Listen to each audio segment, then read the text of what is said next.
All right. So let's begin with the illustrations of irredeemable debt. Irredeemable debt की illustrations करते हैं. This is handout number 3 basically. आप लोगों के lectures के साथ ही आपको ये हैंडआउट अपडेट मिल जाएगा, प्लस जो बुक इंशाल्लाह ताला आपके पास आएगी उसके अंदर भी ये सारी हैंडआउट्स इसी तरीके से डले हुए होंगे. सही है. Alright, so Alina Limited has an issue 8.5% irredeemable bonds with a total nominal value of rupees 500 million. Rupees 100 nominal value for each bond. The pre-tax market interest rate is 8.04%. So what is this? This is KD. And what they need market value. So हमने पढ़ा है कि interest की cash flows की हमें present value निकालनी होती है. So market value is equals to interest upon KD. अगर मैं इंटरेस्ट देखूं तो इंटरेस्ट किस तरह से निकल रहा है सर, 100 रुपए का नॉमिनल वैल्यू है, 100 रुपए की नॉमिनल वैल्यू है बॉन्ड की, और टोटल देखें तो ये 500 मिलियन के बॉन्ड्स हैं. 500 मिलियन के बॉन्ड्स हैं 8.5% पे. सर ये 500 मिलियन इनकी नॉमिनल वैल्यू है. आप नॉमिनल वैल्यू को 8.5% से मल्टीप्लाई कर दें और डिवाइड कर दें केडी से, विच इज 8.04%. तो आपके पास पूरे इंटायर बॉन्ड्स की क्लास की मार्केट वैल्यू आ जाएगी. 500 multiplied by 0.85 divided by 0.0804. This gives you a market value of 528.6 million. 528.6 million. एक तरीका तो इसको करने का ये है.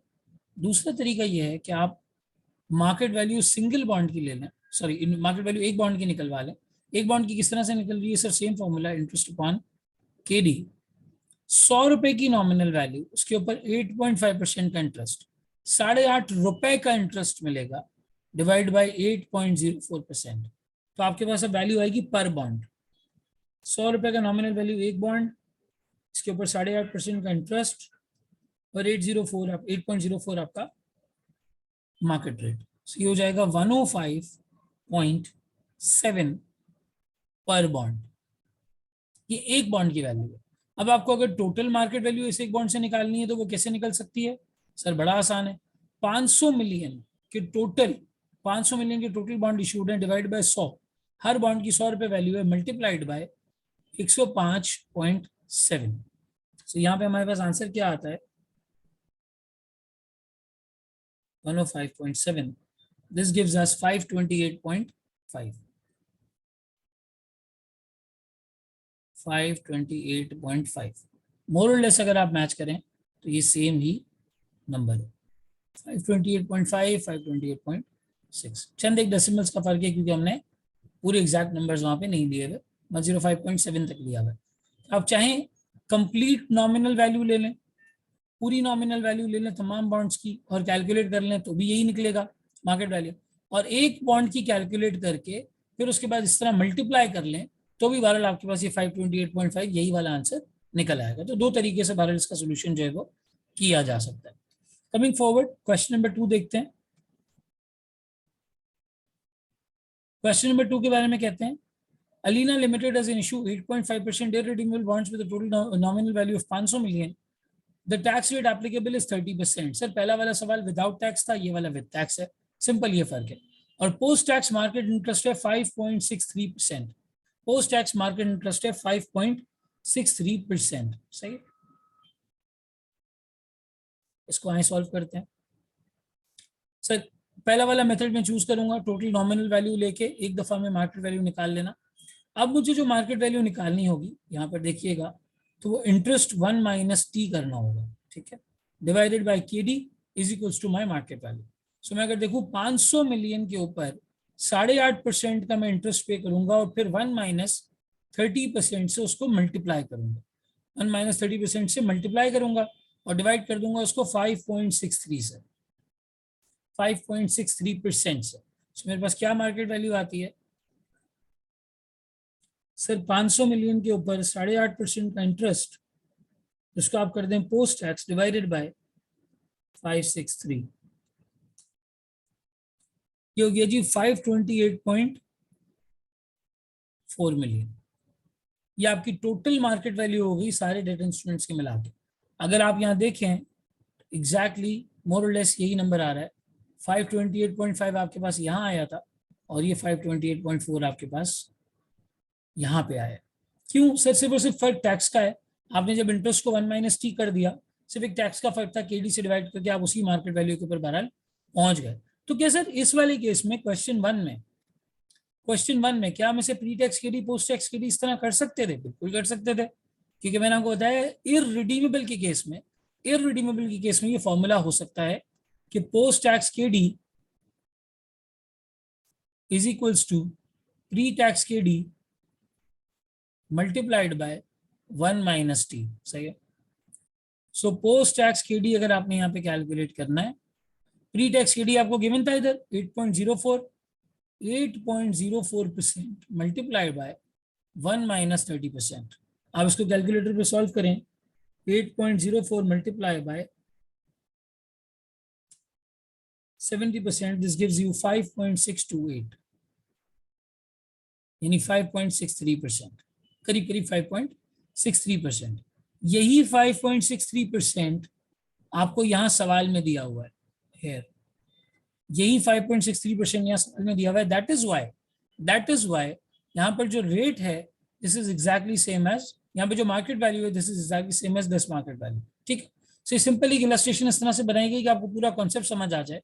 न्यूमरेटर में अगर आप इंटरेस्ट को नेट ऑफ टैक्स नहीं कर रहे तो फिर डिनोमिनेटर में जो केडी होगा वो भी नेट ऑफ टैक्स नहीं किया जाएगा। अगर डिनोमिनेटर में आपके पास पोस्ट टैक्स केडी है तो न्यूमरेटर में इंटरेस्ट को भी पोस्ट टैक्स किया जाएगा। लाइक टू लाइक कंपेरिजन होगा। पोस्ट टैक्स इंटरेस्ट को प्री टैक्स केडी से डिस्काउंट नहीं किया जाएगा, प्री टैक्स इंटरेस्ट को पोस्ट टैक्स केडी से डिस्काउंट नहीं किया जाएगा। प्री टैक्स इंटरेस्ट को प्री टैक्स रेट से डिस्काउंट करेंगे, पोस्ट टैक्स इंटरेस्ट को पोस्ट टैक्स रेट से डिस्काउंट करेंगे। चलें जी, ये हमारी बात यहाँ पे मुकम्मल हो गई। एक्सेलेंट। अभी क्या कहते हैं क्वेश्चन 3 में, कहते हैं the coupon rate of interest on a company's irredeemable bonds nominal value of 100 is 7% and the market value of that bond is 108.93। इसकी जो मार्केट वैल्यू है वो कितनी है जी? 108.93। The tax rate applicable to the company 30%। Tax भी है। ये कह रहा है प्री टैक्स भी निकालो और पोस्ट टैक्स भी निकालो, दोनों कैलकुलेट करके बताओ। आई जी कर लेते हैं। हमारे पास बॉन्ड में क्या दी हुई है? मार्केट वैल्यू दी हुई है। मुझे अगर प्री टैक्स केडी निकालना है तो मैं सिंपल इंटरेस्ट को डिवाइड कर दूंगा किससे? मार्केट वैल्यू से। इंटरेस्ट को पोस्ट टैक्स नहीं किया जाएगा। ठीक है। सो pre tax KD would become interest कितना है? 100 रुपए की नॉमिनल वैल्यू पे 7% है सर, 100 मल्टीप्लाई बाय 7%। इसको पोस्ट टैक्स नहीं किया जाएगा। मार्केट वैल्यू कितनी है? 108.93। तो मेरा प्री टैक्स केडी क्या बन गया? 7 divide by 108.93, that makes it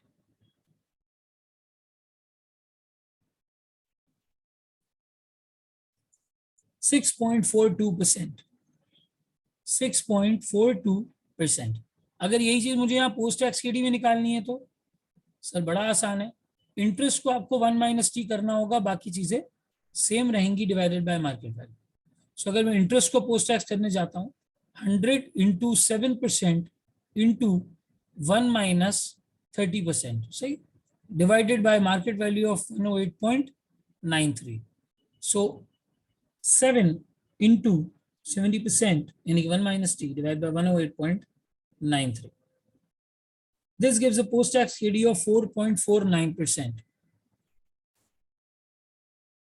4.49%। ये ओवरऑल लेवल पे हमारे पास 4.49% जो है वो बन जाता है, और ये प्री टैक्स 6.42 बन जाता है। सर आपने तो बताया था कि इररिडीमेबल के केस में पोस्ट टैक्स प्री टैक्स को डायरेक्ट भी किया जा सकता है। बिल्कुल किया जा सकता है। आइए चेक कर लेते हैं। Post tax KD is equals to 1 multiply by 6.42% multiply by 1 minus t। ये 6.42 कहां से आया सर? ये प्री टैक्स के लिए मल्टीप्लाई बाय 1 माइनस 30%। तो जब मैं 6.42 को मल्टीप्लाई बाय 1 माइनस टी करता हूं तो मेरे पास एग्जैक्टली यही 4.49% आ जाता है, और ये 4.49% एग्जैक्टली इसके साथ जो है वो मैच कर रहे हैं। तो कुछ मल्टीपल मेथड्स यहाँ पे हमारे कंप्लीट हुए। सही। क्वेश्चन नंबर 3 अल्हम्दुलिल्लाह मुकम्मल हो गया। अब आ जाते हैं क्वेश्चन नंबर 4 के ऊपर। Alina Limited has an issue 8.5% irredeemable bonds with a total nominal value of 500 million. Market value of each bond is 105.72. Find the pre-tax KD. ये pre-tax KD मांग रहा है सर. So pre-tax KD के बारे में हमें पता है कि हम 1 minus T नहीं करेंगे, सिर्फ interest divided by market value कर देंगे. सो सर इंटरेस्ट कितना दिया हुआ है यहाँ पे क्वेश्चन नंबर 4 में? सर इंटरेस्ट है 8.5, 100 रुपए पे 8.5 रुपए, डिवाइडेड बाय मार्केट वैल्यू है 105.72. 8.5 divided by 105.72.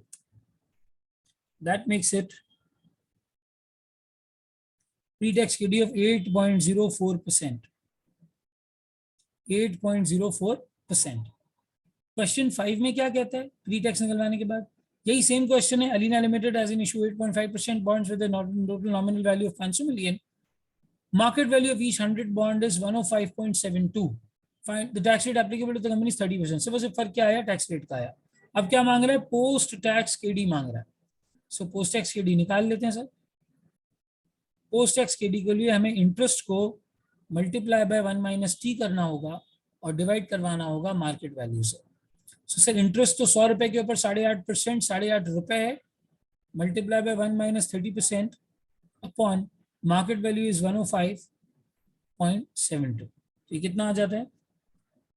8.5 multiplied by 1 minus 30% divided by 105.72.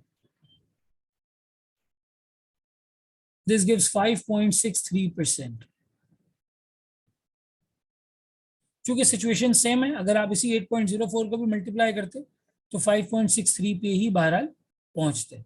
सो ये आपका प्री टैक्स केडी हो गया और ये आपका पोस्ट टैक्स केडी हो गया. आई होप आपको क्लियर हुआ होगा कि हम प्री टैक्स से पोस्ट टैक्स और पोस्ट टैक्स से प्री टैक्स बहरहाल किस तरह जाते हैं. At the same time market value से केडी और केडी से मार्केट वैल्यू किस तरीके से कैलकुलेट होती है. सो यहाँ पे हमारी ये इररिडीमेबल डेट की इलस्ट्रेशंस मुकम्मल हुई. अब हम कॉन्सेप्ट पढ़ेंगे रिडीमेबल डेट का, जो एक पर्टिकुलर टाइम पीरियड मुकम्मल होने के बाद पे बैक कर दिया जाता है. पहले उसका कॉन्सेप्ट पढ़ेंगे और फिर उसके बाद उसकी भी इलस्ट्रेशंस करेंगे. जब ये चारों चीजों की इलस्ट्रेशंस कंप्लीट हो जाएंगी तो फिर हम फुल फ्लेज वैक के क्वेश्चंस करेंगे, जिसमें हम वैक निकालना सीखेंगे. उसमें आई कैप का क्वेश्चन हो गया, इसके अलावा एसीसीए के क्वेश्चंस हो गए. ये दोनों हम इंशाल्लाह ताला कंप्लीट करेंगे इसके अंदर.